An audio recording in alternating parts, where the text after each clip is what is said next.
नमस्कार दोस्तों।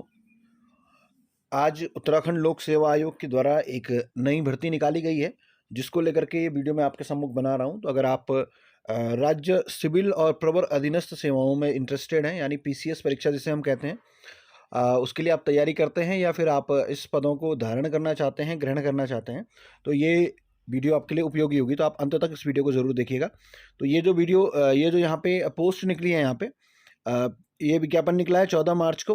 3 अप्रैल तक यहाँ पे आप जो है आवेदन कर पाएंगे और परीक्षा शुल्क जमा कर पाएंगे, और 9 अप्रैल तक इसमें संशोधन भी कर पाएंगे अगर आपका कुछ गड़बड़ हो जाता है तो। कौन कौन से पद यहाँ पे शामिल हैं, तो देखिए, सबसे पहले डिप्टी कलेक्टर यानी एसडीएम का जो पद है, जिसके कि 9 पोस्ट यहाँ पर हैं। ये सारे लेवल 10 के पद इसमें रहते हैं। दूसरा डीएसपी का पद है, ऐसे ही कमांडेंट होमगार्ड्स का पद है, संभागीय परिवहन अधिकारी का पद है, पंचायत राज अधिकारी का पद है, जिला पंचायत के कार्य अधिकारी का पद है, जिला ग्रामोद्योग अधिकारी का पद है, उप शिक्षा अधिकारी का पद है। काफ़ी प्रचलित ये पद है और काफ़ी लोग इंटरेस्टेड रहते हैं इस पद के लिए। इसके अलावा परिवीक्षा अधिकारी का पद है, वित्त अधिकारी का पद है, सहायक आयुक्त राज्य कर और राज्य कर अधिकारी का पोस्ट भी यहाँ पे है, और साथ ही साथ सहायक नगर आयुक्त या अधिशासी अधिकारी श्रेणी 1 शहरी विकास विभाग। तो कुल मिला के 189 189 पद यहाँ पे इस भर्ती में इंक्लूड किए गए हैं, और आगे इसमें कुछ चेंजेस हों तो गवर्नमेंट इसमें बढ़ा घटा भी सकती है। तो जो अन्य नियम है वो एज इट इज़ रहेंगे। शैक्षिक अर्हता की बात करें तो मैक्सिमम जो पद हैं उनमें तो जो लोग अप्लाई कर सकते हैं उसके लिए ग्रेजुएशन के बेसिस पे आप अप्लाई कर पाएंगे अगर आपके पास स्नातक की उपाधि है। उप शिक्षा अधिकारी के लिए परास्नातक की उपाधि भी होनी चाहिए, यानी पोस्ट ग्रेजुएशन आपका होना चाहिए, एमए, एमएससी, एमकॉम, एमबीए, जो भी आप मास्टर्स आपने किया हो। इसके अलावा परिवीक्षा अधिकारी की हम बात करें, अगर आपके पास सोशियोलॉजी यानी समाज शास्त्र में या अप्लाइड सोशियोलॉजी में, ठीक है, उसमें अगर स्नातकोत्तर या सामाजिक कार्य यानी कि एमएसडब्ल्यू की डिग्री, तो या एमए सोशियोलॉजी आपके पास हो या एमएसडब्ल्यू आपके पास हो, तो आप परिवीक्षा अधिकारी के लिए भी यहाँ पे एलिजिबल हो जाते हैं।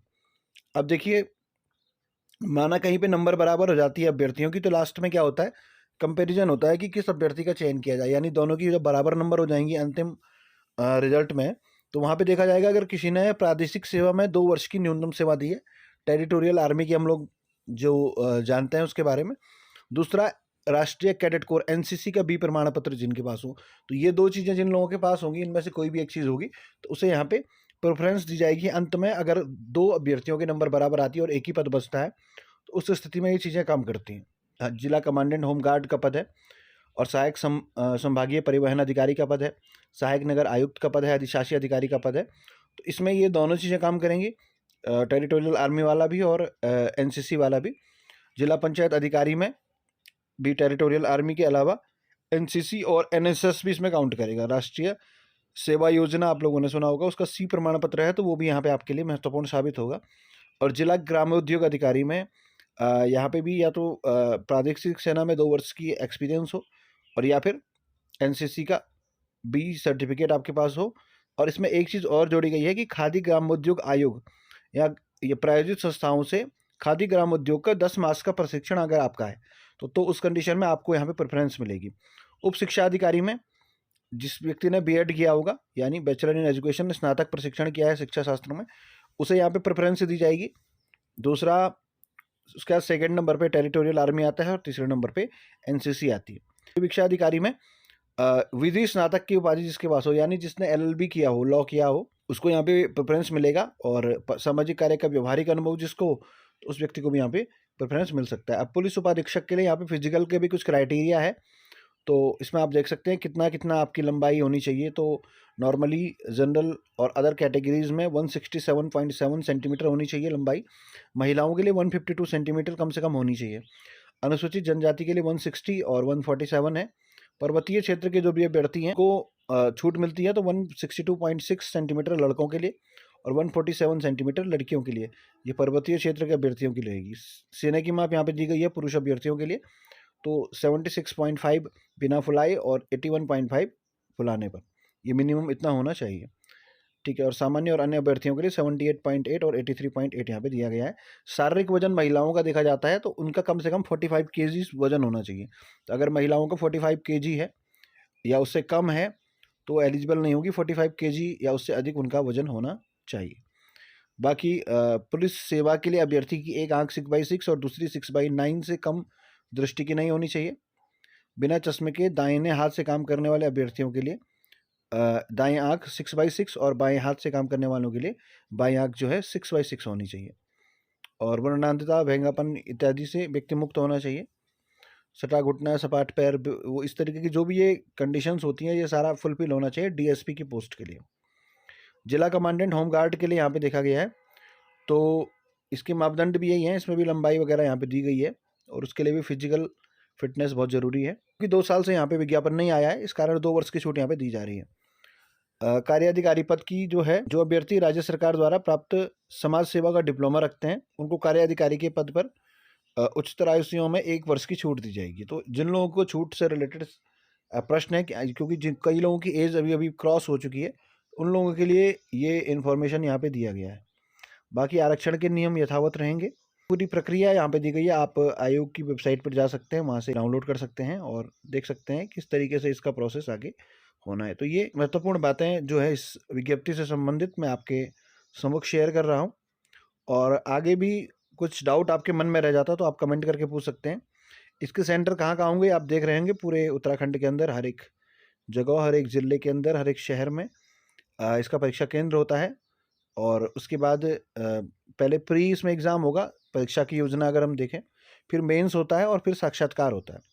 प्री में आपके 2 पेपर होते हैं। पहला सामान्य अध्ययन का होता है, 150 नंबरों का जो पेपर होता है 2 घंटे का, उसमें प्रत्येक प्रश्न 1 नंबर का होता है। दूसरा प्रश्न होता है सामान्य बुद्धिमत्ता का, उसमें 100 प्रश्न होते हैं और प्रत्येक प्रश्न 1.5 मार्क्स का होता है, यानी 150 का ये भी होता है 2 घंटे का पेपर।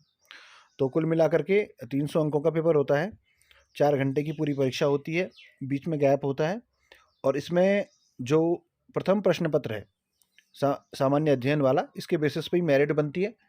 मेरिट से सिलेक्शन होने के बाद में फर्स्ट पेपर में मेरिट बनेगी सामान्य अध्ययन वाले पे, सेकंड पेपर केवल क्वालिफाइंग होता है, उसे केवल उत्तीर्ण करना आवश्यक होता है, यानी कम से कम 33% अंक आपके सेकंड पेपर में आने चाहिए, तो ये आपको कंसिडर किया जाएगा मेरिट लिस्ट के लिए। और फिर मेरिट लिस्ट बनेगी सामान्य अध्ययन के पेपर पे, यानी सामान्य अध्ययन के पेपर में आप जितने नंबर लाएंगे उसके बेस पे आपका सिलेक्शन होगा। बस साथ में शर्त यह है कि जो दूसरा जो एप्टीट्यूड वाला पेपर है उसमें आपकी कम से कम 33% होनी चाहिए, वहाँ पास होने चाहिए। इसके बाद मेंस होता है, मेंस का सिलेबस यहाँ पे दिया गया है। पहला पेपर सामान्य हिंदी, दूसरा निबंध, तीसरा सामान्य अध्ययन पार्ट 1 जिसमें हमारे पास इतिहास और भूगोल आ जाता है। उसके बाद जो नेक्स्ट होता है पेपर 2, ये भी जीएस का सेकंड पेपर होता है, इसमें पॉलिटिकल साइंस, पॉलिटी इत्यादि आ जाती है। तीसरा पेपर यहाँ पे आता है science, technology, economics, economic development, environment वगैरह यहाँ पे शामिल हो जाते हैं। चौथा पेपर जो होता है उसमें सत्यनिष्ठा, नीतिशास्त्र आदि यहाँ पे शामिल किए गए हैं। एप्टीट्यूड भी चौथे पेपर में होता है, मैथमेटिक्स का भी एक पार्ट होता है। पांचवा यहाँ पे जो आपके पास है ये उत्तराखंड राज्य की सामान्य जानकारी है, और छठा भी उत्तराखंड राज्य की सामान्य जानकारी है। कुल मिलाकर के 1500 अंकों का मुख्य परीक्षा होती है। उसके बाद साक्षात्कार होता है 150 नंबर का। कुल मिलाकर के मेंस की 1500 नंबर और साक्षात्कार की 150 नंबर, दोनों मिला करके होते हैं 1650। इसके आधार पर ही मेरिट बनाई जाती है, यानी प्री केवल क्वालिफाइंग के लिए होता है, जहां आप उस परीक्षा को पार कर चुके हैं उसके बाद प्री के नंबर काउंट नहीं होते हैं, केवल आपके सामान्य अध्ययन का पेपर के नंबर के बेस पे ही आपका सिलेक्शन होता है। तो यानी जीएस यहाँ पे आपके लिए बहुत जरूरी है। तो इसका सिलेबस क्या है, आपके सामने आप देख रहे होंगे, यहाँ पे पूरा विस्तार से सिलेबस बताया गया है। इसको आप डाउनलोड भी कर सकते हैं, और अगर कोई डाउट है आप कमेंट कीजिएगा, तो मैं एक नया वीडियो इसके ऊपर भी बना दूंगा, ताकि आपको इसमें कोई समस्या न रहे, कोई संदेह न रहे क्या क्या चीज़ें इसमें करनी है। तो ये काफ़ी बड़ा विज्ञापन है, तो फिलहाल के लिए मैं ये सिलेबस आपको दिखा रहा हूँ। ये मेंस का सिलेबस भी यहाँ पे आ चुका है, और इसमें आप देख पा रहे हैं कि क्या क्या चीज़ें यहाँ पे शामिल की गई है। अभी उत्तराखंड वाले पेपर को पहली बार इस बार शामिल किया गया है, तो उसका भी आप देखेंगे, और यही चीज़ अभी आगे इंग्लिश में भी यहाँ पे इंक्लूड की गई है, यूनिट 1 यूनिट 2 करके ये पूरा सिलेबस दिया गया है। तो अब आप बताइए कि आपको ये वीडियो कैसा लगा। अगर अच्छा लगा तो आप चैनल को सब्सक्राइब करना ना भूलें, क्योंकि क्वालिटेटिव नॉलेज हम आप यहाँ पे शेयर करते हैं, और आप सभी के प्रश्नों का उत्तर भी देते हैं। तो प्रश्नों का उत्तर क्या है, कौन सा प्रश्न क्या है, क्या डाउट आपके मन में आ रहा है, उसको आप कमेंट करके ज़रूर बताएँ।